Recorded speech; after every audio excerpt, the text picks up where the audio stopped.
About sa digging na yan, allegation ni Atty. Torion yan, let him prove that.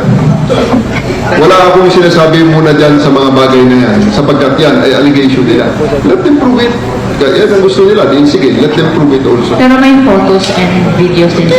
Ilabas nila yung nagbigay ng photo at pakita niya rin ang, alam niya ang batas paano dyan.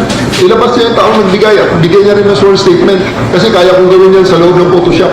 For clarification, so sir, no excavation, no digging Hindi ko inside. sinasabi ang kung ano man yan regarding sa diggings na yan dahil yan ay nilabas ni Atty. Torion. Let him prove it. Pero may photos and videos din. Ilabas nila yung nagbigay ng photo at pakita niya rin ang, alam niya ang batas paano dyan. Ilabas niya yung taong nagbigay at bigay niya rin ng sworn statement kasi kaya kong gawin yan sa loob ng Photoshop. For clarification, so sir, no excavation, no digging Hindi inside. ko sinasabi ang kung ano man yan regarding sa diggings na yan dahil yan ay nilabas ni Atty. Torion. Let him prove it. Pero may photos and videos din. Ilabas nila yung nagbigay ng photo at pakita niya rin ang, alam niya ang batas paano dyan. Ilabas niya yung taong nagbigay at bigay niya rin ng sworn statement kasi kaya kong gawin yan sa loob ng Photoshop.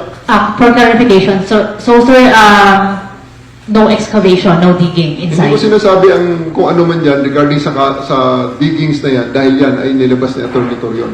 Let him prove it.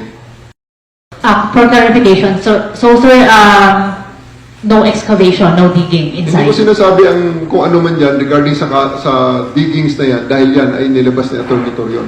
Let him prove it. Review the photo doon.